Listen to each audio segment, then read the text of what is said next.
Saviez-vous que votre taux d'imposition, votre adresse fiscale et même la liste de vos biens immobiliers sont peut-être actuellement en train de se balader sur le darknet? Oui, l'administration fiscale française, celle-là même qui ne rate jamais une échéance pour nous réclamer le moindre centime, vient de se faire pirater en beauté. Bienvenue dans les coulisses d'un fiasco d'État où le gouvernement s'excuse pendant que vos données les plus privées s'évaporent dans la nature. Tout commence à la fin du mois de juin 2026. Une attaque informatique d'une ampleur inédite frappe directement le site de la Direction générale des finances publiques, la fameuse DGFEPI. Le ministre de l'Action et des Comptes publics, David Amiel, s'est vu contraint de monter au créneau pour présenter ses excuses les plus plates, qualifiant cet incident d'insupportable pour les Français. Et on le comprend.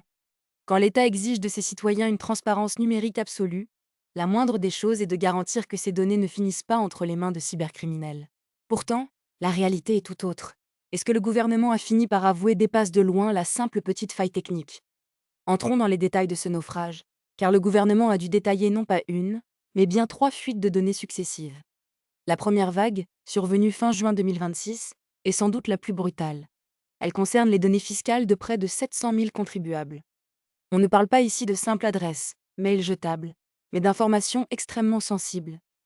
Numéro d'identification fiscale, nom, adresse physique, taux d'imposition individualisé et revenus fiscaux de référence. C'est concrètement la panoplie parfaite pour orchestrer des usurpations d'identité ou des arnaques ultra ciblées. Mais attendez, ce n'est que le premier acte. La deuxième fuite a ciblé les données cadastrales, touchant cette fois environ 2 millions de propriétaires immobiliers. Vos parcelles, vos propriétés, tout est désormais exposé. Enfin, le ministère a évoqué une troisième fuite, certes qualifiée de moindre envergure, impliquant des informations moins sensibles que l'on retrouve habituellement dans les annonces légales publiques. Mais accumulées, ces 3 vagues dessinent le portrait d'un système de sécurité nationale particulièrement poreux.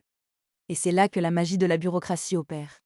Face à ce désastre, la CNIL, la Commission nationale de l'informatique et des libertés, a immédiatement été saisie. Mais quelle est sa recommandation officielle pour les millions de victimes potentielles? Elle conseille tout simplement qu'il n'est plus nécessaire de déposer des plaintes individuelles, à moins de posséder des éléments spécifiques supplémentaires. C'est une manière très polie de dire « le mal est fait, n'encombrez pas nos services ». Pendant ce temps, le parquet de Paris a ouvert une enquête pour faire la lumière sur cette cyberattaque.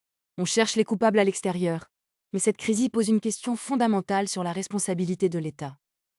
Comment peut-on imposer une dématérialisation forcée de nos vies, tout en se montrant incapable de sécuriser nos secrets les plus intimes? Alors, faites-vous partie des millions de Français dont les données fiscales ou immobilières ont été compromises? Partagez vos réactions et vos inquiétudes dans les commentaires. Pour ne rien manquer de nos prochaines enquêtes sur les coulisses de notre système, abonnez-vous à la chaîne et activez la cloche. Dans notre prochaine vidéo, nous analyserons les recours réels des citoyens face aux failles de sécurité de l'État. Restez vigilants, protégez vos accès, et à très bientôt.